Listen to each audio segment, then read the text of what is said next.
Hello everyone, welcome to the PCM's Lenovo ThinkPad X1 Carbon Ultrabook webinar. I'm Barbie from PCM, and with us today we have Ali Valenciano from Lenovo and Tony Zaragoza from Intel. Now we're going to be giving away a tablet later in the broadcast, but you have to wait for that. So first, guys, want to take it away? Sure, absolutely. Sure, why don't I introduce myself? Ali Valenciano with Lenovo. I'm a channel account executive, work mainly with PCM. And I'm Tony Zaragoza. I'm with Intel. Sales Development Manager is my title, but I also work with PCM as well as Lenovo, trying to sell more new products and new technologies. Sounds great. So why don't you start it off, Tony? Okay, I will start. You may be wondering, okay, what is Intel's part of this presentation? A lot of times people look to us as the microprocessor vendor, and you might want to be expecting for me to be presenting speeds and feeds on the new technology. But actually, what I want to talk about in terms of Ultrabook today is something that maybe you're not always aware of, and it's something that's been happening a little bit in the background. Basically, Ultrabooks is a spec that's been around for a couple of years. It's an Intel trademark, and I want to make sure that I'm able to share with you what is Ultrabook, how has Ultrabook affected the marketplace, and how has it transformed the PC industry. And that'll lead into Ollie's presentation, where he'll actually show you not only what Lenovo has done in terms of the innovation there, but also in terms of what products you can actually buy today out in the market. So with that, let me start and talk a little bit about Ultrabook and the journey with Ultrabook. It's only been a few years, about 3 years, since we introduced the Ultrabook category. It was Computex in 2011. Our Intel, engineering organization introduced the concept of the Ultrabook, and basically what it is we realized that there was not a lot of innovation taking place in the PC industry. It was becoming stagnant, and every generation of product may have a new processor, but the form factors and the style and a lot of the innovation really wasn't taking place. So we created this Ultrabook category to really drive innovation in the PC category. So what we did is we went to Taiwan and met with ODMs. We met with all of our OEM partners. And basically what we said is, we need to be innovative in the PC market. There's so many things that we could do here. And we created a spec, and we actually trademarked the term Ultrabook. And in order for a PC or a notebook to be called an Ultrabook, it had to adhere to a certain specification. It had to have a core processor, so that you were guaranteed a level of performance. It had to have a minimum of 5 hours of battery life, so you're guaranteed some minimum battery life. It had to have other features like security features. It had to resume from sleep in less than 7 seconds. So basically, it was a specification so that when you bought something that had the Ultrabook brand on it, you were guaranteed an experience and a quality and an overall performance expectation. So there could be thin and light notebooks, but if they weren't Ultrabook, then who knows how much performance you would have, how much battery life you had. There was a whole bunch of different things that were variables, and we wanted to be sure that the Ultrabook experience was something that people could realize. So we introduced the category in 2011. That first generation were based on, if you remember back then, second generation Intel Core processors. That's also known, I think, as the Sandy Bridge architecture back then. And then in 2012, we introduced the next evolution of Ultrabook, and that was based on our third generation core processor. And if you look at 2011, there was probably 5 or 6 Ultrabooks that were introduced that fall. But then you move into 2012, and there was many more Ultrabooks that were offered by OEMs. So by 2012, every major OEM was introducing Ultrabooks, and price points were ranging from initially they were $999, $899, maybe over $1,000, and then towards the middle and end of 2012, they started to expand all the way down to $599. So there was many more variety of Ultrabooks out on the market. There were many more price points available and many more vendors. So the choice was there for many people. And then what I didn't mention is when we started the category creation in 2011, we also had our microprocessor group take and evaluate what would the ultimate notebook be or the ultimate experience be, and what should a processor be 2 years from now. So they were actually planning the Haswell processor, which we launched in 2013. They were planning the features that would be there in our 4th generation core. They could really make the experience come to life and really transform the PC and reinvent the experience in the notebook. So what we did is it started the engineering development. Of course, we introduced the first rev in 2011 of an Ultrabook, and then we introduced the next rev in 2012 on our Ivy Bridge. But then when we introduced the Haswell version of Ultrabook, it really was the reinvention and the transformation. And when you look at the products that are out there today, especially from Lenovo, you're going to see that these products are amazingly novel. They're innovative. The things that you can do with them are just phenomenal. So this is kind of the way. What's not apparent here, Ultrabook again is a trademark that's applied. If it says Ultrabook, you're guaranteed a certain level of performance. What really also happened is we invested hundreds of millions of dollars into the ecosystem, into the battery technology, the screen technologies, the materials to make devices thin and light. And so what happened is we really transformed this whole ecosystem and helped spur the innovation across. So what you'll see is, as you look at PCs today, yes, the Halo product is Ultrabook in terms of the ultimate experience and really the best in class of what we feel are PC features. But you'll also see that technology is going to spread into other devices. So there'll be even more thinner and light devices, and the cost advantages that have been created are going to spread to other devices. So as you see things in tablets and entry-level devices, even Chromebooks and what have you, you're going to see that a lot of that was spurred by the innovation that Intel and the investments that Intel made, along with our partners. If you look at the other interesting thing of the PC industry at that time frame was the establishment of real collaboration to really band together with our OEMs and ourselves and other software vendors and really drive a lot of excitement and innovation. So this, I always compare this similar to the space industry in some ways, right? When you look at the goal of trying to get to a man on the moon, at some point NASA and all the investments in that technology really spurs other industries, and that's really what's happened, I think, from the journey that we've had in just 3 years by driving the Ultrabook category.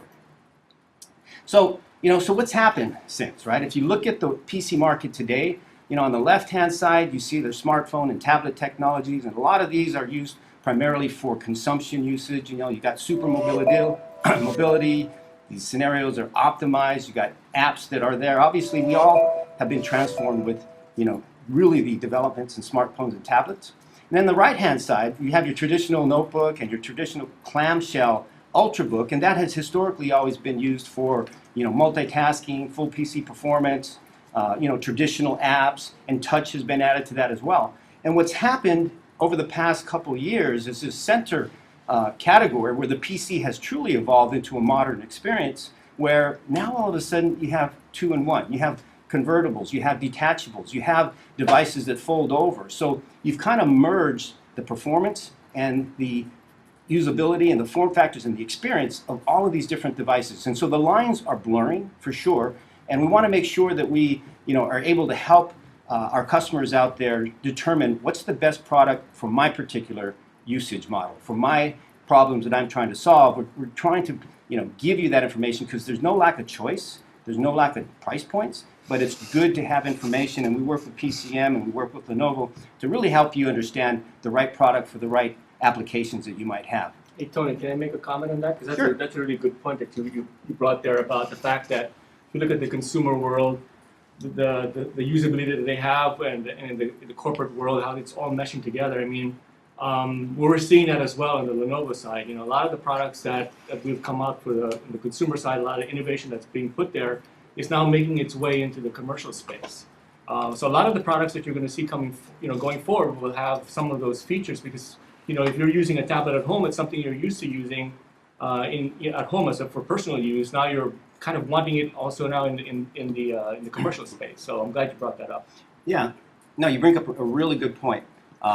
What you're finding, and I think everybody realizes it, right? From the what they call the consumerization of IT, bring your own device. All of the innovation that people have seen out in the consumer world, they want to bring it into the workplace. And I think that's one of the things that Lenovo's done a really good job in terms of bringing the stylistic, the engineering, just the aesthetic part of it, and combining that with the robustness of business class PCs. So you really don't have to compromise and say, I can only get good-looking devices in the consumer world. You can get good-looking devices, very robust in the business world as well. And I think that's a very key point. Was there a question? Yeah, we have a question from chat. Flying Brian wants to know, does the Carbon really use voice and hand gestures, or is this just a rumor that he's hearing? He's very excited. I can answer that. It's not a rumor. The latest generation of X1 Carbons, there is a function there. It's for hand gestures. Basically, mainly you want to use it for when you conduct presentations, or if you're working with media files. You set it to hand gestures, and then from a distance, just by preset hand gestures, you can control those media files of that presentation. So it's not a rumor. Thank you for the question. It's a good question. And I think you bring up another, with that question, you're going to see so many new technologies with 3D cameras and multi-mics out there and all these different technologies that are really going to kind of change the way that we interact with our PCs and our compute devices. So let me just kind of go to this one more slide here on the on Ultrabook. And really, if you go out in the market today, just to kind of give a little clarity, there's sort of 3 different usage models out there that span different experiences depending what you're looking for. On the right-hand side, you have your traditional clamshell. That's still out there. That's still a viable platform. And there's touch screens on a clamshell, and people wonder, why would I want a touch screen on a clamshell? And I'll give you a really good example. I mean, my wife was just working on her computer at home, and I set her up with her notebook and a mouse. That's just always the way that she's worked with the mouse. And she was entering her tax information on her spreadsheets, and I walked by, and she had disconnected the mouse and put it aside because we did have a touchscreen on the notebook, and she started to utilize that, and you could just see she had just transformed from the traditional mouse, and it became a natural thing that if you told her to use the screen, she always said no. But until she sat there and started to see that, well, I could just scroll and I could move over and I could just click and enter that cell, it became much more easier than moving your little mouse back and forth up and down the screen and finding the cell and hitting return. It was a completely transformed experience. So clamshells, very viable. And then in the center, you have the Ultrabook 2-in-1 convertible, where you can, the keyboard is still attached to the device, and I think the Yoga is a very good example where you can just rotate, 360 degrees and transform the device into a tablet.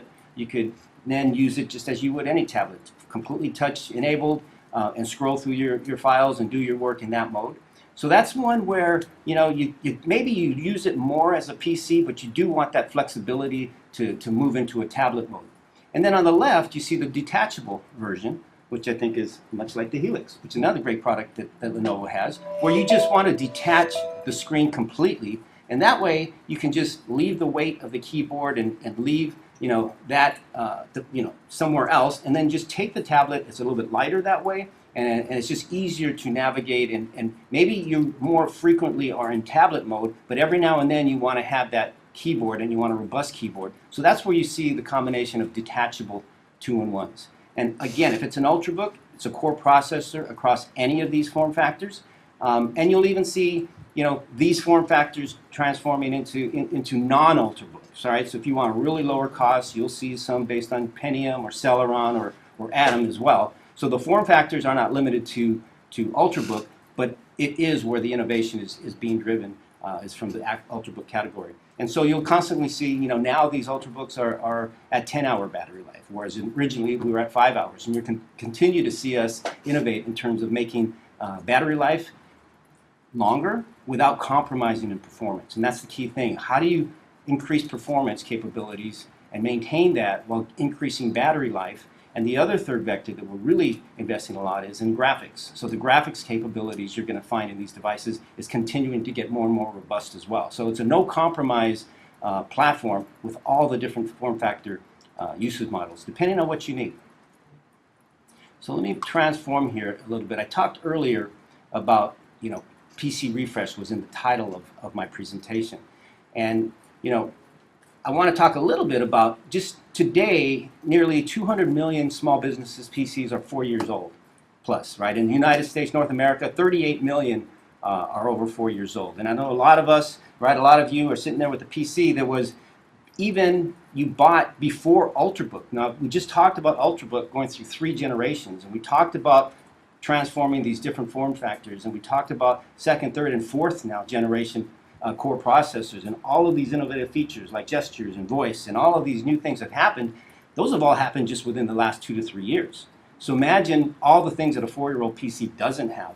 And so there's a tremendous opportunity for folks to, jump into a new platform and really transform the way you work. And it is transformative, and there's tremendous benefits that people get from moving to the new platforms. Here's some statistics. We actually did a study and had a third party go out and do all this research. And the older PCs, I mean, you kind of know inherently that the older your PC is, it just isn't as robust. But there's really things that are happening. It's not only decreasing in performance and not taking advantage of the performance gains that we've had over the last couple of years, it's slow to boot. One of the other features that we've driven is that the PC will, within 7 seconds, will resume. And I know a lot of the older PCs, you're sitting there losing productivity when that thing is waiting to load up and move.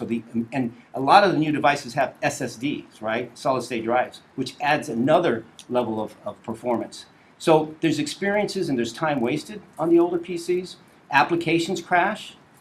The system crashes, right? All the new applications, I mean, how many times are there things that are just not compatible with the older devices or the older operating systems? And not to mention XP and the servicing is going to open up a whole new realm of additional things that are going to complicate things for those of you that have older PCs in that space. And security is a big deal. And the enhancements in hardware security, not just software security, and the connection of Intel security across the chip and into the OS makes the level of security incredibly higher today than we were 4 years ago. And the survey also looked at the actual costs. And there's clearly costs that older PCs are impacting the bottom line. There's basically 76% higher annual cost just in repairing the PCs. So when it breaks, it costs more, and you're doing it more often. Just the upgrade costs. If you want to put new memory, if you want to put in a new drive, it costs more to take newer technology and try to install it and make sure it's even compatible with the older platforms. More downtime, you're losing productivity, and when you take and add up all of these things, basically you see that it's about $686 per year to manage and maintain a 4-year-old PC versus a more modern PC today. So these are hard costs that exist, and it's just something that we wanted to share with you. So if you, let me migrate to this next slide here. One of the things that I also wanted to point out was that in the study, we were asking, what is the number one thing that users are frustrated with, and a lot of it's performance. They want more performance. You look at the older PCs back in 2007, yeah, you did web browsing, you did some, Office applications, you had virus scan, and maybe you had backup, and these are the few things that a PC typically did now. But if you look at the usage model today, not only, you're doing things like video conferencing. That's what we're doing right now. You're experiencing that. That's becoming very commonplace. You're downloading flash and video intensive files from the web. There's content creation that everybody has to do in terms of developing not just your PowerPoints and your videos, but there's so much development of new content that gets every day becomes a part of the thread of what we do on a day-to-day basis. You have Windows 8, you have Office 2013, and you still have virus scan and you have backup, but now you have more encryption, you have all these synchronizations with different devices, you have firewall intrusions, you have anti-spyware. There's just a ton more that we need today to work in our workplace and to make sure that we're protected and to make the experience more robust in today's environment. So the PCs today run much more applications simultaneously without a degradation of performance, and that's the struggle that a lot of folks have on the older PCs. And it's not just performance, right? There are additional features built in that you'll have, obviously, different form factors that we talked about. So imagine how much more productive you could be if you could rotate into a tablet form when you needed it, or back into a keyboard form if that's the compute-intensive application that you need. Web browsing, up to 13 times faster. Resuming from sleep modes, up to only taking 3 seconds. I mean, it's amazing to get right to work and right back to productivity instead of having to sit there with your cup of coffee waiting for your system to boot up. And you have longer battery life, and that adds a tremendous amount of productivity, and not having to lug around a power cord anymore. If you've got 8 to 10 hours of battery life, you don't need that power cord in your briefcase on a day-to-day basis. And again, the weight, 40% less, the typical PC or Ultrabook today. So the weight that you have to carry and in your briefcase or from desk to desk or wherever you're working, just a tremendous amount of benefits that have been built into the systems. So, I think is it a oh, question? we have a Yeah, we question? have a couple questions. Since you're talking about some of the upgrades and how much faster things are now, we have one of our viewers was wondering, how do you think the tech improvements have changed the medical fields? I think, well, I'll give you we have a huge effort around the healthcare environment. And if you look at, the medical field today, there's so much activity where, again, tablets, doctors using tablets, doctors having high-resolution cameras, having high-resolution screens to be able to look at x-rays. I know when I went to the dentist, my guy had a Lenovo Ultrabook, and he's showing me my x-rays that he just took on his 2-in-1 device, and so you're able to interact and see these things. So I know from a day-to-day basis, I think it's helping doctors in their workflow and having high-quality real-time data, more responsive information, and the logging of it, because it is not paper and it is in fact already computerized and already stored. I think there's a tremendous benefit from that in terms of efficiency. And if you look at just the overall, just thinking about not just the client, right? That's the client tablet for sure. All-in-ones being used all over the place in terms of more robust performance on the desktop.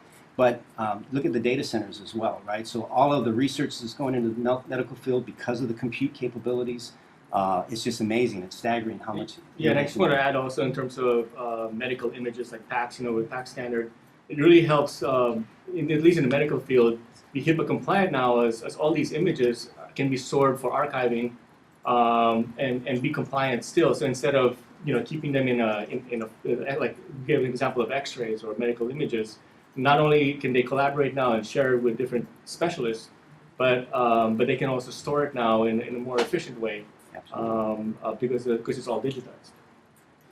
And we had one more question while you were talking. Someone asked how the Ultrabook is different from the Yoga because they look similar to him. The Ultrabook is a category that's created for high performance, very thin, very light type of notebooks. The ThinkPad Yoga is an Ultrabook. Right. So they're not it's really one is a function of the other. Yeah, it's a good question. Let me clarify that again, because I think that's a point that gets lost. Is Ultrabook is a specification that says your device will have a core processor. Your device will be less than 20 millimeters thick. Your device will have 10 hours or 8 hours, whatever. I think it's 8-hour battery life minimum. Your device will have certain security features built in. So if you meet those specs, it could be a clamshell and be an Ultrabook that meets those specs. It could be a foldable, convertible like Yoga if it meets those specs of core processor, thickness, and what have you.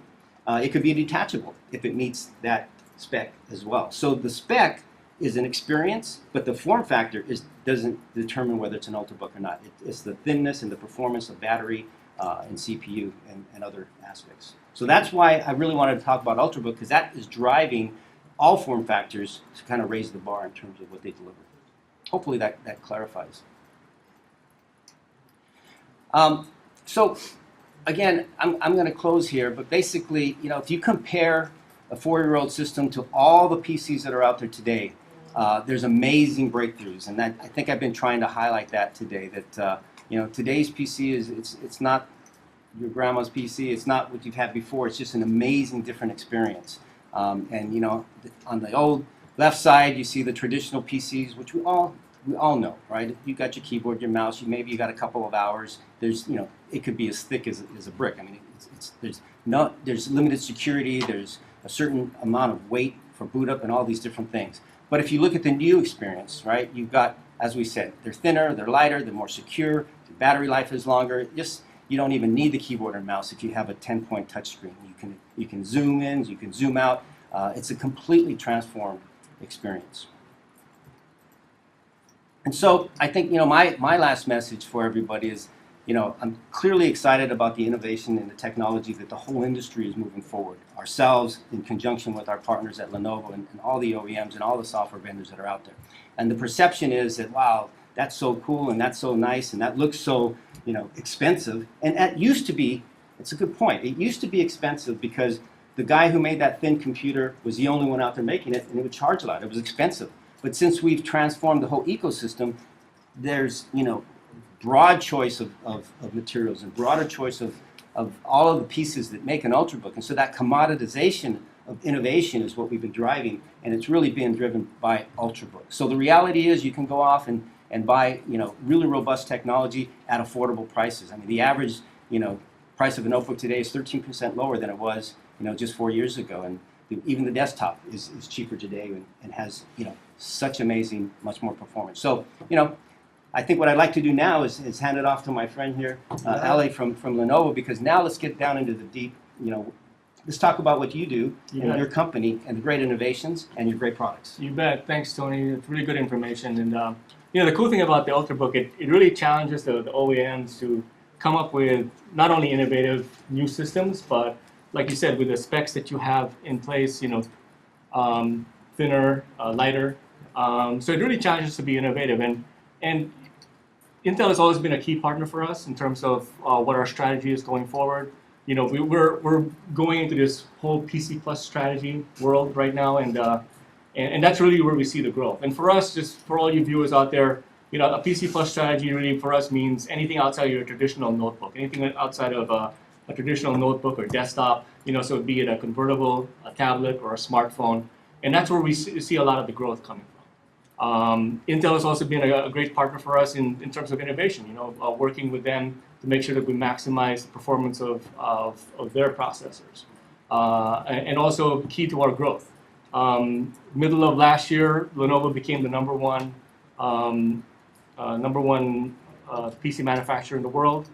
Right now, we hold almost 19% share of PCs sold worldwide. We were the only manufacturer to actually post any kind of growth compared to our closest competitors into 2013.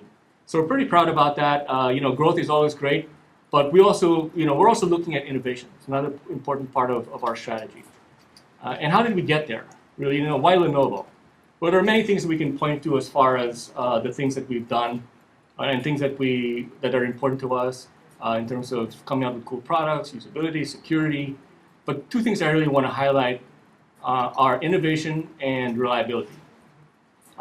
We've invested a lot of money in R&D and innovation, over $600 million, about a 38% increase over the year before. So we're really investing in that field, and where are we investing the money? Is really in that PC Plus space.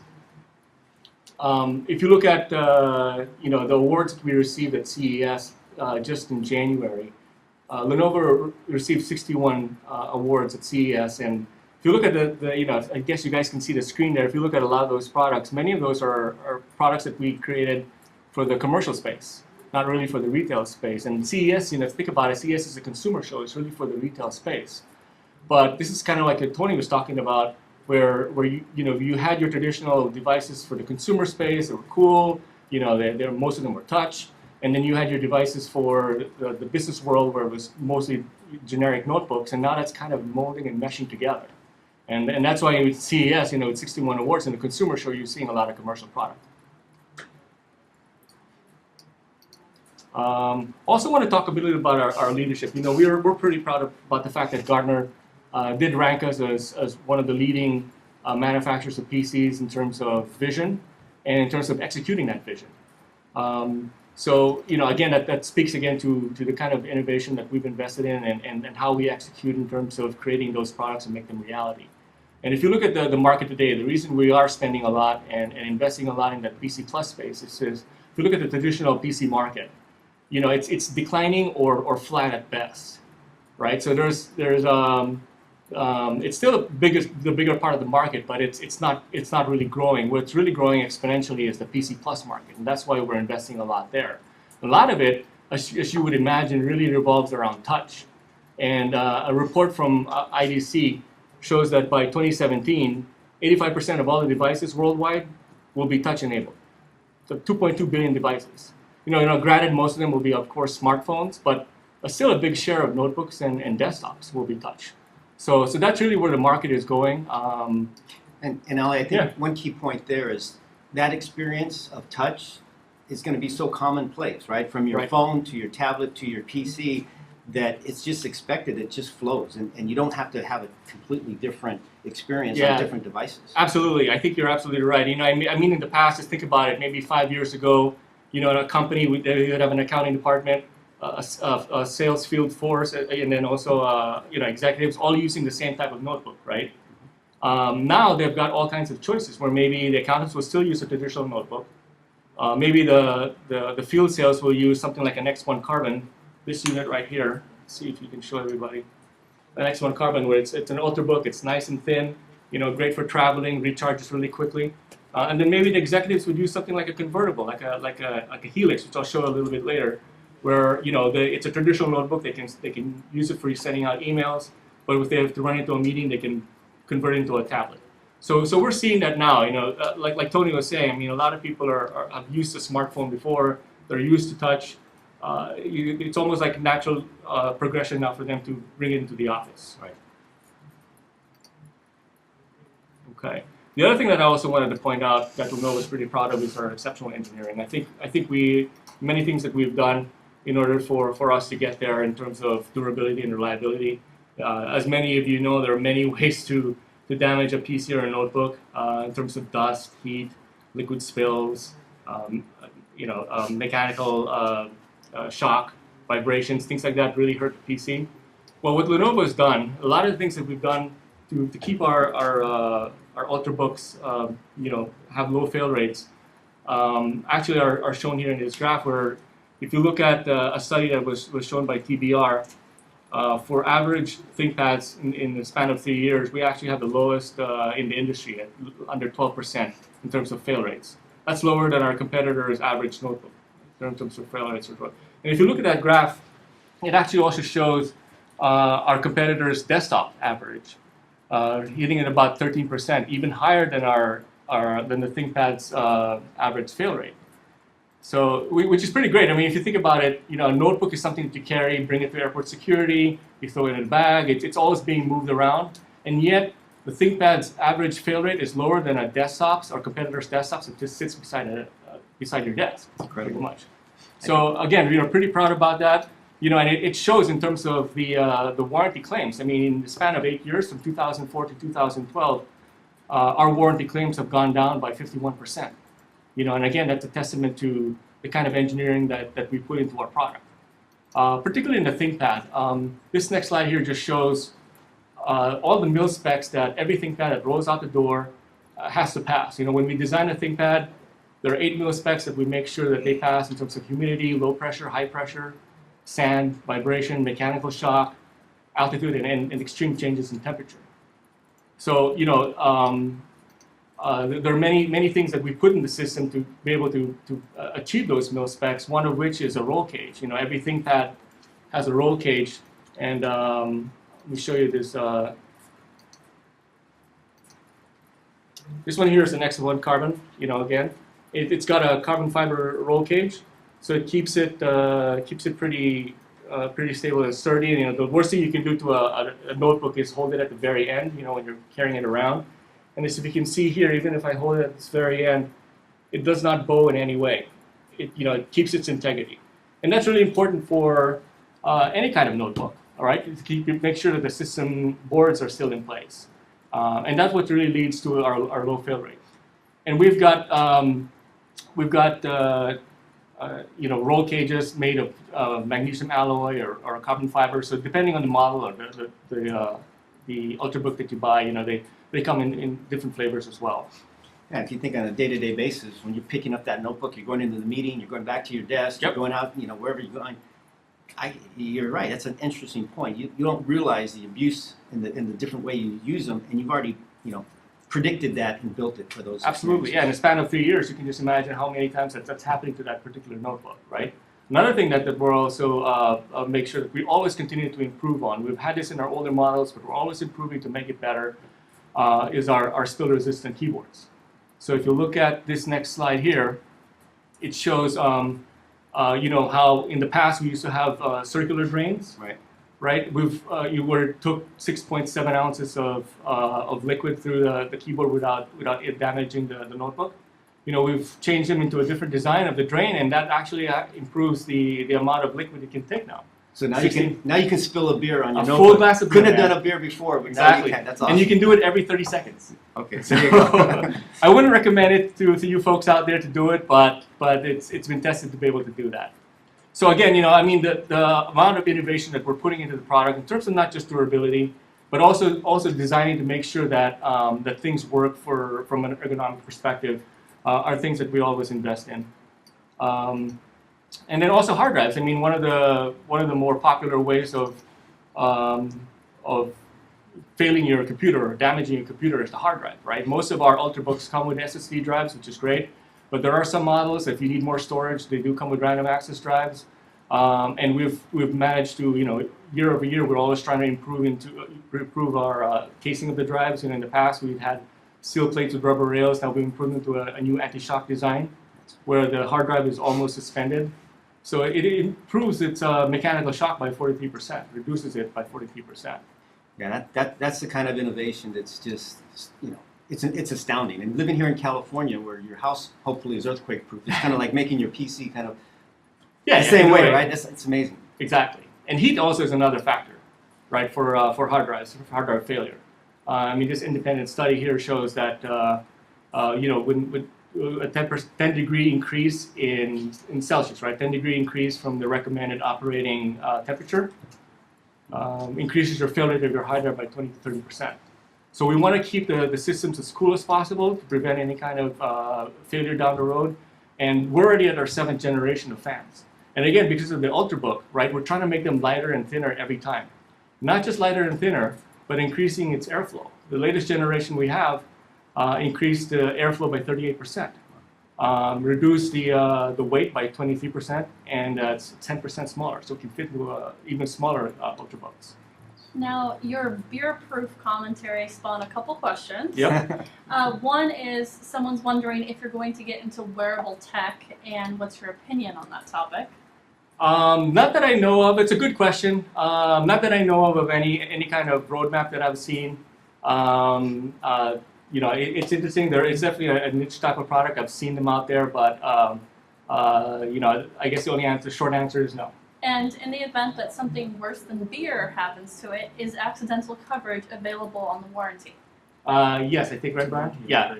Yep. There are warranty upgrades for that. Absolutely. Good question as well. So you can spill wine. You can spill wine. As a matter of fact, if all of you can go on the Lenovo website, there's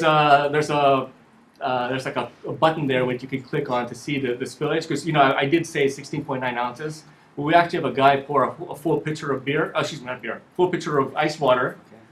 The system was still working. It was on. It was still working. And a full glass of red wine. It was still on and still working. So, and I think he did coffee as well. I'm not sure, but it was pretty amazing.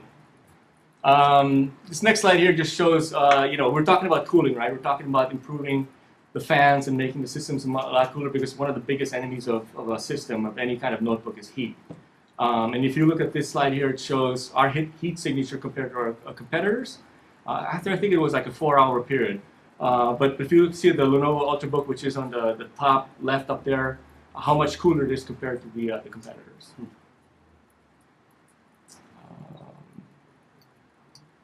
Okay, and then, let's talk about our ThinkPads, right? ThinkPad is Lenovo's business line of notebooks. And we have a wide range of ThinkPads out there, from an X1 Carbon to an E-Series. I mean, you name it, like all kinds of form factors that fit your different environments at all prices. But I do want to focus on 2 units. There are 2 Ultrabooks, which is the X1 Carbon, the one you saw earlier, and the Helix. It's another cool product. It's a convertible. It's one of those notebooks that Tony was talking about, that you can actually separate the screen part of it to make it into a tablet, or slap it back onto the keyboard so it's a full notebook. Okay, so let's talk about the X1 Carbon and the Helix. But before we talk about that, there's one cool thing I saw at PC Magazine. They rated the best 10 Ultrabooks out there, and if you look at that particular slide, 3 of the 10 were Lenovo Ultrabooks. The X240, the X1 Carbon, and the Helix. So pretty proud about that. We've got, what is that, 30%? That's pretty good. That's nice. So here's the X1 Carbon. As you can see here, it's we use the 4th generation Intel processor. It's very light. The non-touch version is less than 3 pounds. It's less than 0.88 of an inch. It has a smudge-proof, anti-glare WQHD screen. It comes in 128 gig SSD or 512 SSD. No random access drives on the X1 Carbon. It has 9 hours of battery life, but one cool feature about the X1 Carbon, it has a rapid charge feature that allows you to recharge the unit from 0 to 80% in less than an hour. Wow. So it's great. If you're traveling, I use it all the time when I travel, and every time I connect, I plug it in, and it's almost fully charged by the time I get on my next plane. The other cool feature that the newest X1 Carbon came out is an adaptive keyboard. And if you see that black bar right there on that slide there, that's what it kind of looks like. Essentially what it does is it consolidates and simplifies 45 different functions into one bar. And it's intelligent enough to know what application you're running. So if you're running a particular application that requires those, a set of controls, that's what comes up. So you only actually see the controls that you need when you need them. Wow. And one of the controls there was actually that question earlier about the hand gestures. So one of the functions is that the hand gesture. It's available in the newest X1 Carbon, where you can control your presentation like I'm doing now, or a media file by just doing hand gestures. Kind of like your Xbox Kinect. It's pretty cool. Very nice. And you also have vPro, I see, Absolutely. as an option, which I think is another very interesting and innovative way that you can remotely manage your device. You can, it's just so much. It makes it so much more robust, so much more maintainable, and it's a great feature. So for those of you, you can learn more on vPro later. In the corporate world, it's a must, right? It's a must. You need that. So yeah, absolutely. I think it's also a good option to have out there. The other product I wanted to feature is the Helix, and then let me grab it here. Hey, Brian, can you pass it the Helix? So the Helix is it's an Ultrabook. Thanks, Steve. It's a pretty cool Ultrabook. It's we do use the 3rd generation iCore processor, but it's got Gorilla Glass in it. So here, I'm going to see it. So it's lighter, thicker, and more durable. It also is pretty light. It's less than 4 pounds, 0.88 inches thick, and it has 2 cameras. Because the cool thing about it is, let me see if I can show you guys. The cool thing about it is you can, like we were saying earlier, you can actually separate it so it becomes a tablet. So this is the full notebook. This is where your hard drive is. This is where your memories. This is where everything is. This is your notebook. But as you can see, it's also a tablet, right? So if I want to type like an email, or I want to work on a spreadsheet, then I'll slap it back onto the keyboard. So now it becomes a notebook. And what the keyboard does is, not only is it a keyboard, but it's also another extra 5 hours of battery. So the tablet portion alone is 5 hours of battery. With the keyboard, because there's another 5 hours there, and you get a total of 10 hours. It also has the keyboard part of this also has 2 USB 3 connectors. So if you need USB 3, the keyboard part has it. If you want to use the tablet alone without the keyboard, there is a USB connector that's 2.0. Okay, so it's a pretty cool unit. The other thing that you can also do is, it's not only can you slap it back on to make it look like your regular notebook, but you can also flip it the other way, like reverse, for whatever reason you may have, right? But you can make it kind of reverse that way. So if you want to do like a kiosk type of presentation, you got your keyboards here, and then the screen itself on the other end, you can do that. But again, I think it's a great unit for especially people who are, they need a traditional notebook. They need the keyboards, they need the keys, they're typing reports, but at the same time, they want something like a tablet if they want to run into a meeting or go somewhere if they're traveling a lot. So I think it's a great unit.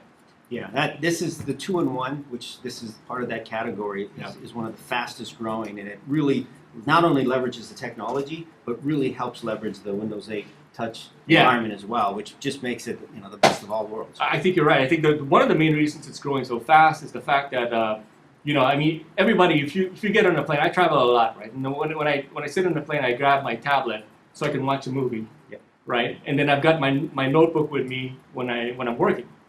So you almost see that everywhere. Everybody goes around with two devices. I think the reason why the convertibles are taking off is because people really just want one device. Right. Why have 2 when you can have 1? So So we have a couple questions Yep. on the Carbon X1. Yep. One person was wondering if the only available resolution will be the 2560 by 1440, or if there will be a higher resolution available. I can't remember. Brian, do you know? Because I thought there were two. There was the HD. 2560 by 1440 will be the highest on the new X1. Yeah. Okay. Is it? What was the spec? So the highest you're saying is 2560 by 1440 then? Yep. Right. Yep. And then someone was asking, you've already explained that the battery life is 10 hours, but what's the max capacity of memory? Oh, you mean like storage, right? They didn't Or specify. RAM? Now memory, they're probably asking, it's 8 gigs. 8 gigs? Oh, sorry. Yeah, it's 8 gigs for that question. I don't know if you guys heard the question, but it was the question was, what's the maximum amount of memory you can put on the Helix? It's 8 gigs. Any questions? No, that's it. Okay. And that's really that's my that's my last slide. I want to thank PCM for inviting me over and Intel for partnering with us. This is great. But just to recap, Lenovo is the biggest PC manufacturer in the world. A lot of what we do really is focused on the PC Plus space. A lot of investment in terms of not just innovation now, but really in keeping, making sure that we continue to have the most reliable products and the lowest fail rates out there. Yeah, and I think that, again, I talked about the Ultrabook, the journey, right, from how we've been driving innovation in the industry, and clearly Lenovo has worked side by side and really demonstrate, just the unique capabilities and the new innovations. So it's been a great partnership to work with you, and these are great demonstrations of where the technology is, but the train hasn't stopped yet. So I think you just continue to watch for the new products that are coming out, the new innovations that are coming out, and also start to look for us teaming up in terms of verticals, whether it's the education market, whether it's, we didn't talk about that today, Yeah. but that's a whole other thing. Healthcare, there was a question about healthcare. It's not just the devices, but what are the solutions and the problems we're solving? And Absolutely. we're working together on the use case models, not just the devices, but how do the different layers solve real problems out there and bring great innovation and new capabilities in healthcare, education, retail. I mean, think about the retail environment where you walk into the store and people are ordering off of a tablet, Mhm. right? And integrating that to your digital signage and integrating that to your cash register. And all of those areas, that some of Yeah. the tablets that we've worked on with It's you already starting to happen, have right? sleeves and card readers. It's just, hopefully future topics we could get together again and come and share with folks some of the things that we're doing in those vertical markets. Yeah, looking forward to it. So thank you, PCM, and thank you all. If Any you more other questions? have any other or- questions, please let us know. One person was asking, what kind of pen can you use with the Carbon X? Can we use the? I don't think we can, right? As far as I- Digitime pen? Yeah, no, you can't. Not with the Carbon X1. With the Helix, you can, but not with the Carbon X1. So the question was, what kind of digitizer pen can you use with the X1 Carbon? There isn't any, but on the Helix, you can use one. Okay, and the person asking about the battery wasn't asking about the 10 hours. I guess they were more wondering how long is the battery, what's the life expectancy of it before it starts to dwindle? Oh, that's a That's a really good question. 3 years is what we usually say. Okay, so that's 3 times more than this fellow was used to. There you Okay, go. very cool. So I don't know if you heard that. I don't know if you heard what the question was, but the question was on the Helix, how long is the life of the battery? When does it start to dwindle itself? And the answer is about 2 years. That's when it starts to dwindle. All right, is that it? Yeah, we're ready to announce our winner for the tablet. Oh, nice. Oh, that's right. Okay, very cool. So, hello. Okay, so today, as we said, we were giving away a tablet. It's this lovely one here, though it's one that's in a box still. The winner today, we just randomly selected it, and it is Flying Brian01. We're going to message you in chat, so please email pcmevents@pcm.com so that we can ship that to you. And congratulations on winning, and thanks for watching, everybody. Thank you.